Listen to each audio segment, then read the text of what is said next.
सबसे बड़ा दान कौन सा होता है? ये प्रश्न जितना सरल लगता है उतना ही गहरा है, और इसे लेकर सदियों से साधु महात्माओं, राजाओं और साधकों के मन में जिज्ञासाएं उठती रही हैं।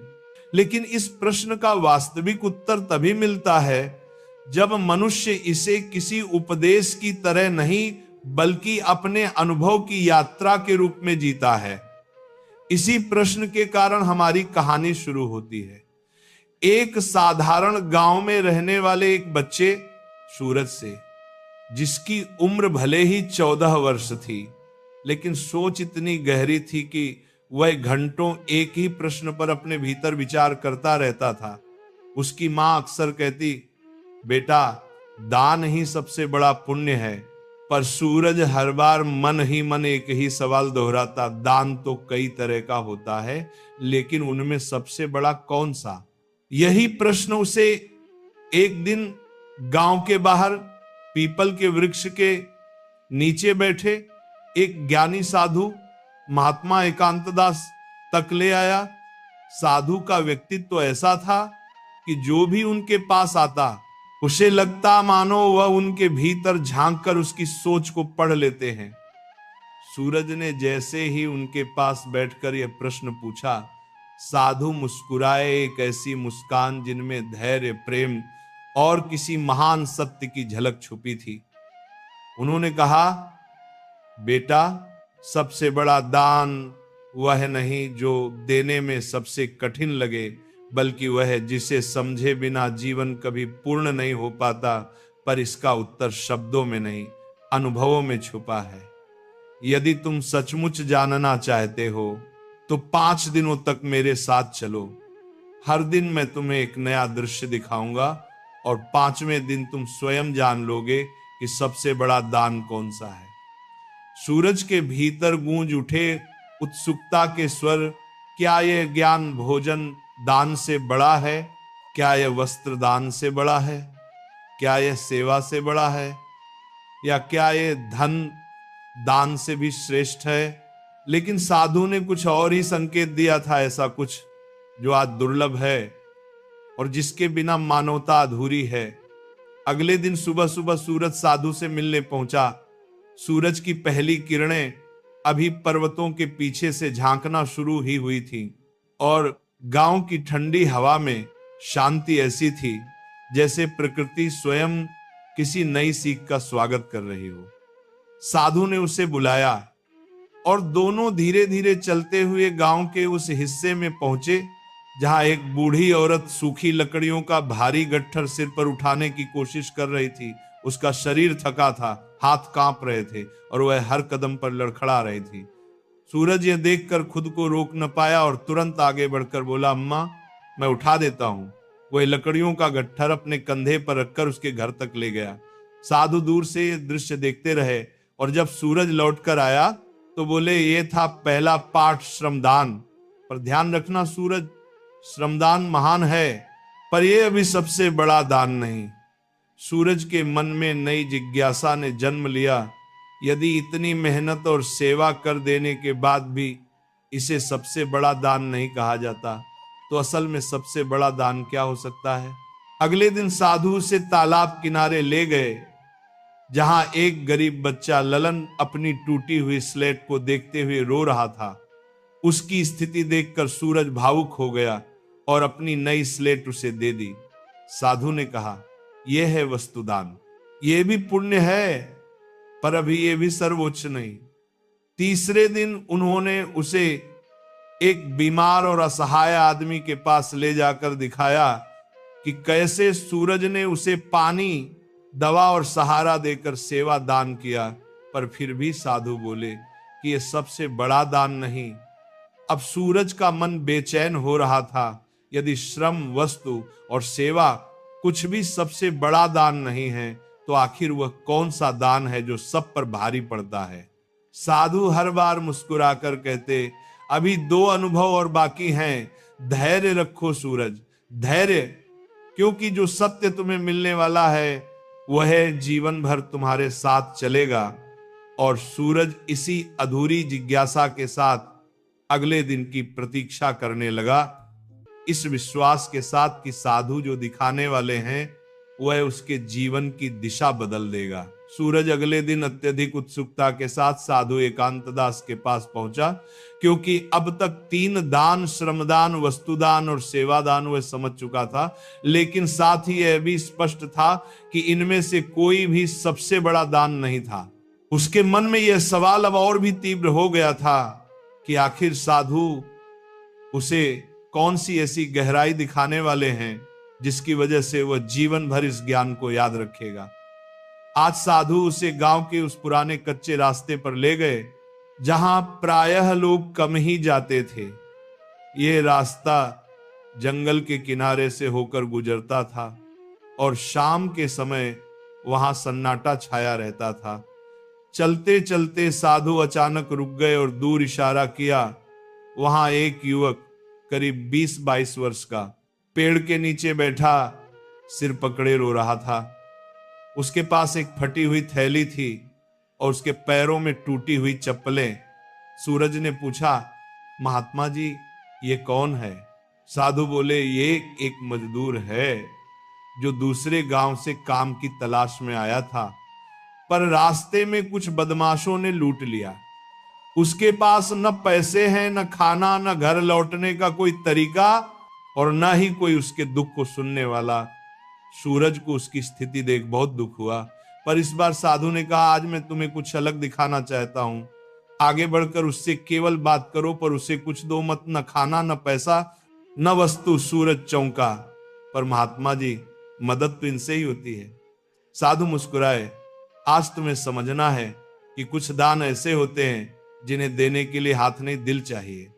सूरज उस युवक के पास गया, उसके पास बैठा और बोला, भैया क्या हुआ, क्यों रो रहे हो? युवक ने पहले तो सिर उठाकर देखा, फिर रोते रोते सब बताया, कैसे उसका परिवार 2 दिन से उसका इंतजार कर रहा है, कैसे उसके पास लौटने तक के पैसे नहीं हैं, कैसे उसे डर है कि कहीं वे सोच ना लें कि वह उन्हें छोड़कर भाग गया, कैसे राशि के बिना वह किसी को मुंह भी नहीं दिखा सकता। सूरज ने उसकी हर बात ध्यान से सुनी, बीच बीच में उसे ढांढस दिलाता रहा, भैया सब ठीक हो जाएगा, आप अकेले नहीं हैं। युवक थोड़ा शांत हुआ, उसकी सांसों में कांपना कम हुआ, आंखों के आंसू थमे और उसने सिर उठाकर सूरज की ओर देखा। बेटा, तुमने मुझे वस्तु से नहीं शब्दों से थाम लिया। दुनिया में लोग पैसा देते हैं, खाना देते हैं, पर कोई दिल से सुन ले, बहुत दुर्लभ है। सूरज को पहली बार महसूस हुआ कि कई बार इंसान को चीजें नहीं, किसी का साथ चाहिए होता है। साधु धीरे धीरे पास आए और बोले, सूरज यह है सहानुभूति दान। जब तुम किसी के दुख को समझते हो, उसे अपने मन का स्थान देते हो, उसके आंसुओं को महत्व देते हो, यह दान वस्तुओं से बड़ा इसलिए है क्योंकि वस्तु खत्म हो जाती है, श्रम थक जाता है, सेवा का समय बीत जाता है, लेकिन सच्चे मन से दिया गया सहानुभूति दान इंसान को अंदर से मजबूत कर देता है।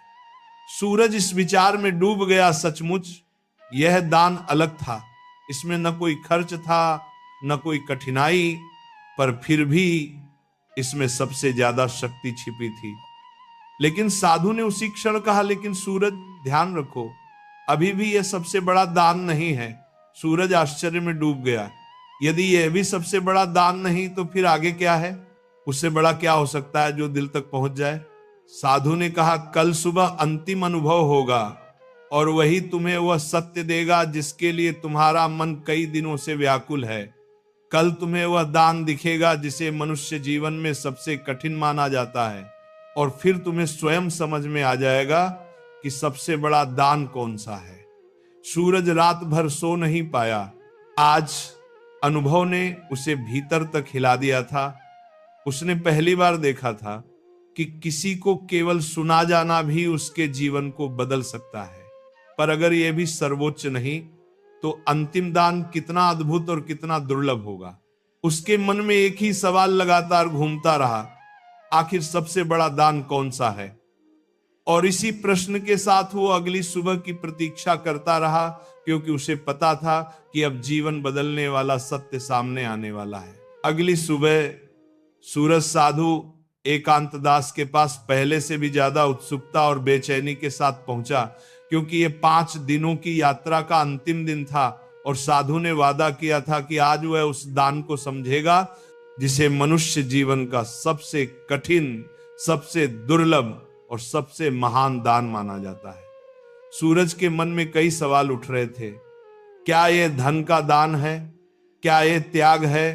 क्या यह किसी को बचाने का साहस, या शायद ऐसा कुछ जो उसने कभी सोचा भी न हो।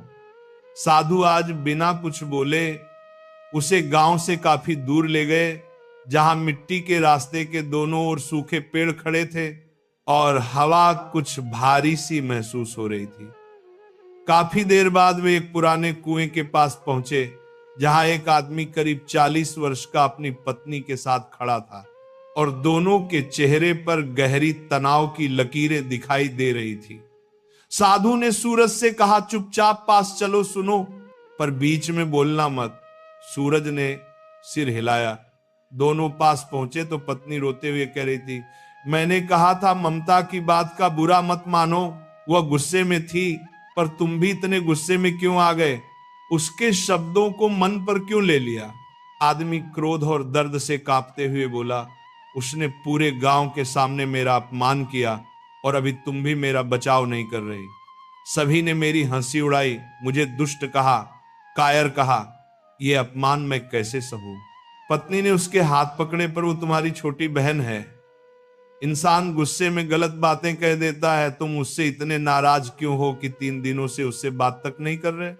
आदमी जोर से बोला, बात नहीं करूंगा, मैं उसे क्षमा नहीं करूंगा। उसके शब्द मेरे सीने में तीर की तरह लगे हैं।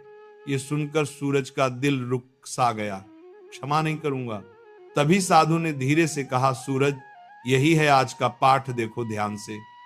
आदमी गुस्से में इतना भरा था कि उसने घर लौटने से इनकार कर दिया और कुएं के पास बैठकर सिर पकड़ लिया। पत्नी चुपचाप खड़ी रही, थकी हुई, टूटी हुई, निराश। सूरज ने धीरे से पूछा, महात्मा जी, इसमें दान कहाँ है? यहां तो बस झगड़ा है, अपमान है, गुस्सा है। साधु ने गहरी सांस लेते हुए कहा, बेटा, आज जो तुम देखने जा रहे हो वही संसार का सबसे बड़ा दान है। इतने में रास्ते से एक लड़की दौड़ती हुई आई। यही थी ममता, उस आदमी की छोटी बहन। उसकी आंखों में आंसू थे, आवाज कांप रही थी, भैया भैया, मेरी वजह से तुम घर नहीं आ रहे। मैंने गलती की, गुस्से में बोल दिया, लेकिन मैंने ऐसा कभी नहीं सोचा था कि तुम सच में मुझसे दूर हो जाओगे। भैया, मैं माफी मांगने आई हूं। आदमी ने सिर उठाया, पर उसकी आंखों में चोट अभी भी ताजा थी। उसने ममता की ओर देखा, फिर बदले हुए स्वर में बोला, तुम्हें पता भी है तुमने क्या कहा था? तुम सोच भी सकती हो कि वे शब्द मेरे दिल को कितने गहरे लगे थे। ममता ने रोते हुए माता पिता की तरह उसके पैरों पर हाथ रख दिए। भैया, मुझसे गलती हो गई, मुझे माफ कर दो। मैं सच में बुरी नहीं हूं, बस गुस्से में थी। भैया, कृपया।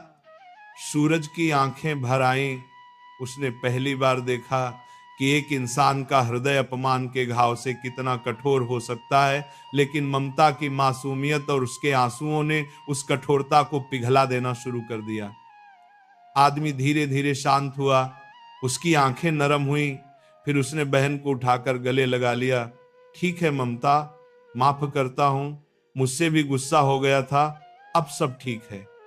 पत्नी खुश होकर मुस्कुराई, ममता रोते हुए हंसी और आदमी की आंखों में शांति उतर आई। सूरज ने महसूस किया कि वहां उपस्थित वातावरण अचानक हल्का हो गया था, जैसे कोई भारी बोझ हवा में घुल गया हो।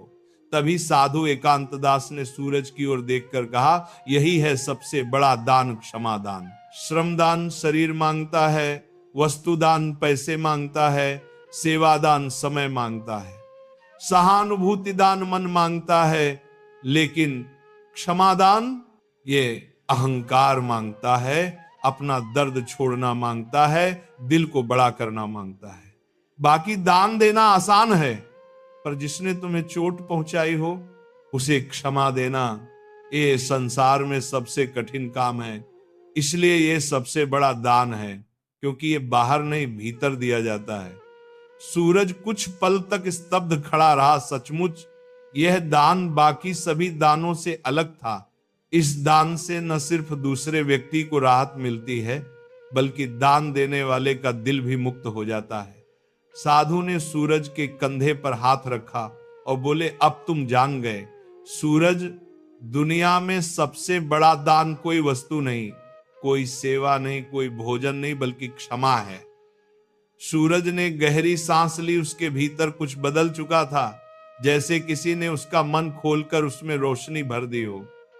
आज उसे जीवन का सबसे गहरा सत्य मिल गया था, एक ऐसा सत्य जो उसके पूरे भविष्य को बदल देगा।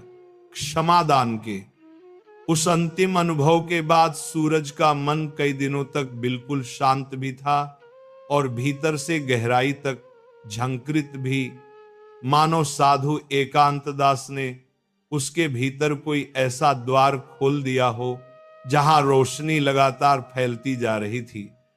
उसने पहली बार समझा था कि इंसान का सबसे बड़ा शत्रु बाहर नहीं, उसके भीतर बैठा हुआ अहंकार है। और जो व्यक्ति इस अहंकार को त्याग कर किसी को क्षमा दे दे, वही इस संसार में सबसे बड़ा दान करता है। पर इस ज्ञान को समझ लेना एक बात है और इसे जीवन में जीना दूसरी बहुत कठिन बात।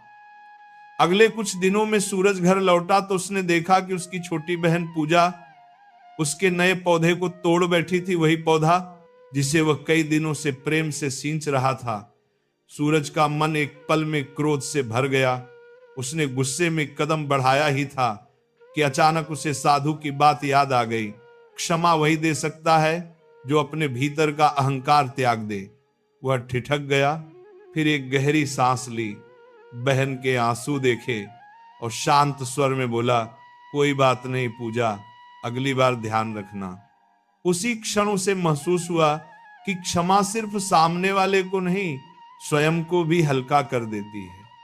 अगले ही दिन गांव में एक और घटना हुई। दो पड़ोसी जो वर्षों से पानी के बंटवारे को लेकर झगड़ते आए थे, आज फिर भिड़ने को तैयार खड़े थे।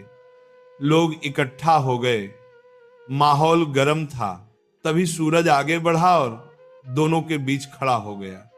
उसने न तो किसी का पक्ष लिया, न किसी की बुराई की, बस धीरे धीरे उन्हें समझाता रहा कि गुस्सा बढ़ाने से किसी का भला नहीं होता, और यदि एक बार दोनों एक दूसरे को क्षमा कर दें तो वही क्षण उनके जीवन में स्थायी शांति ला सकता है। शायद सूरज के शब्दों में वह मासूम सच्चाई थी जिसने दोनों के दिल को छुआ, और कुछ ही देर में वर्षों पुराना झगड़ा खत्म हो गया। ये देखकर गांव के बुजुर्ग बोले, ये लड़का न जाने साधु के साथ कहां गया था, पर लौटकर कुछ और ही बन गया है। सूरज मुस्कुराया पर कुछ बोला नहीं, क्योंकि उसका उद्देश्य बदल गया था। अब उसे किसी को प्रभावित नहीं करना था, बस वह ज्ञान भीतर उतारना था जो उसे मिला था। समय बीतता गया और सूरज का स्वभाव गांव भर में अलग पहचान बनाने लगा। वह हर काम में श्रमदान करता, जरूरतमंद को वस्तु दान देता, बीमार को सेवा दान, दुखी को सहानुभूति दान, और जब कोई गलती करता तो वह उन्हें क्षमा दान भी दे देता। कई लोग पूछते, तू इतना शांत कैसे रहता है? सूरज बस साधु की कही एक बात याद करते हुए उत्तर देता, क्षमा दिल को हल्का कर देती है। धीरे धीरे उसकी यह सोच गांव के बच्चों, युवाओं और यहां तक कि बुजुर्गों तक पहुंचने लगी। झगड़े कम हुए, रिश्ते सुधरने लगे और लोगों में एक नया विश्वास जागा।